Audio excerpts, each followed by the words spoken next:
Всем привет! Меня зовут Соня, и в этом видео я расскажу вам о том, как правильно писать personal statement для программы JKS, или, как вы, возможно, ее знаете, KGSP. Что вообще такое personal statement? В двух словах, это ваш рассказ о себе, или мотивационное письмо. Именно с этого документа приемная комиссия начинает знакомство с вами, поэтому очень важно уделить ему особое внимание. В нем вы должны убедить комиссию, что именно вы являетесь тем самым кандидатом, которого они ищут. Давайте начнем с того, какие требования есть у этого документа. Самое важное — это язык. Вы можете написать personal statement или на корейском, или на английском. Других вариантов здесь, к сожалению, нет. Так что на русском писать ни в коем случае нельзя. Кроме того, письмо должно занимать отведенную вам страницу, не больше, и вы должны уместить его вот в эту рамочку. При этом шрифт, который вы должны использовать, это Times New Roman 11 кегля и с одинарным интервалом. Также приемная комиссия здесь перечисляет 4 пункта, которые очень желательно раскрыть в вашем personal statement. В первую очередь, это мотивация, с которой вы подаете на программу. То есть, почему вы решили продолжать учиться, почему вы выбрали именно JKS, почему именно Корею и прочее, прочее, прочее. Во-вторых, ваш уровень образования и опыт работы. Если таковой вдруг был, тоже про это напишите. Следующее — это причина, почему вы выбрали именно Корею как страну, в которой хотите продолжать свое образование. И последнее по списку, но не по важности, это другие аспекты из вашего бэкграунда, релевантные для этого мотивационного письма.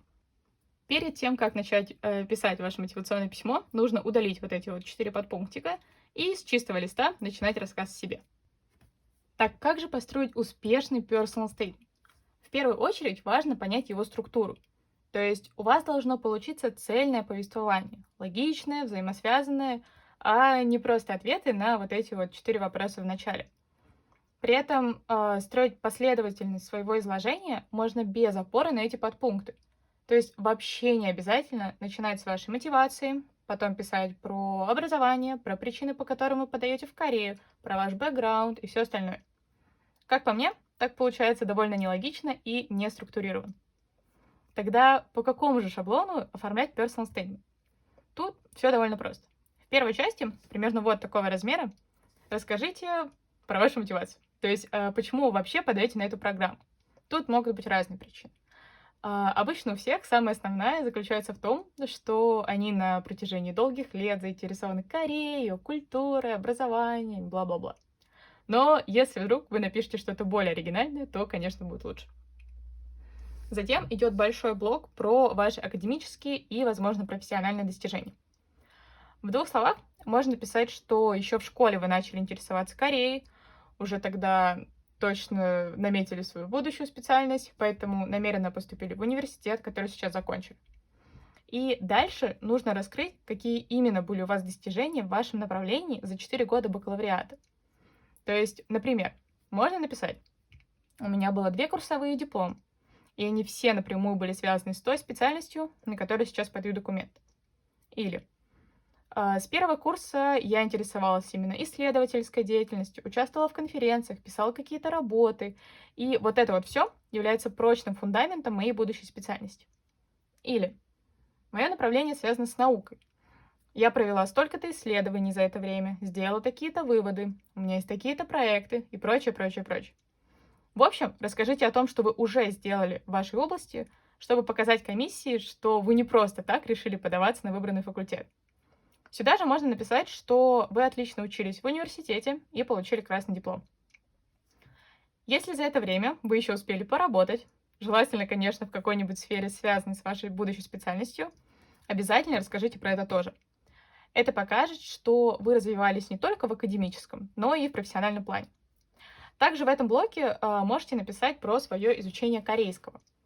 Даже если он у вас не на высоком уровне, обязательно расскажите, каких успехов вы уже добились и как продолжаете достигать цели в изучении языка. Следующий большой кусок обязательно посвятите вашей внеучебной активности и персональным качествам. Например, сюда вы можете написать, что были старостой, что сделало вас ответственным, научил ладить с людьми. Или про то, что вы ездили в другую страну учиться, чем покажете свою самостоятельность и готовность без проблем жить за границей. Может быть, вы участвовали в КВН или в других каких-то университетских конкурсах. Обязательно расскажите про это тоже, особенно если у вас есть какой-то дипломчик. В общем, вариантов тут очень много, но главное не делать упор на этот блок, поскольку самым важным и весомым все равно остается вот этот вот про академические и профессиональные достижения. В конце обязательно скажите, что не только программа даст вам много, но и вы сможете внести какой-то вклад в ее развитие. Тут самая, конечно, банальная фраза о том, что вы будете работать на благо развития российско-корейских отношений, тыр-пыр. Она довольно избитая, ее пишет, наверное, каждый первый, так что оригинальность в этом пункте, конечно, будет большим плюсом. И в самом-самом конце важным моментом будет благодарность комиссии за потраченное время на рассмотрение вашей заявки. Во-первых, это вежливо. Во-вторых, они реально тратят массу времени на все эти ваши стейтменты, так что им будет очень приятно, если вы оцените их усилия. Как видите, по такой структуре письмо получается очень логичным и последовательным, что сразу облегчает его чтение и рисует в глазах комиссии какую-то четкую вашу картину. То есть они имеют полное представление о том, кто вы, откуда, почему, зачем и когда. Важно понимать, что они читают сотни тысяч таких стейтментов, поэтому никто не будет тратить время на чтение каких-то несвязанных обрывков мыслей, разрозненного потока фантазий и всего такого. Специально для вас я сделала разбивку своего личного personal statement, с которым я поступила в Корею, на части, на какие-то логичные отрезки того, о чем я писала. То есть, как вы видите, это, в принципе, довольно схоже с тем, что я вам советую делать. То есть у вас какое-то вступление, потом вы рассказываете, вот тут я рассказываю одновременно и про мотивацию, и про переход того, где я училась в школе, и как я поступила в университет.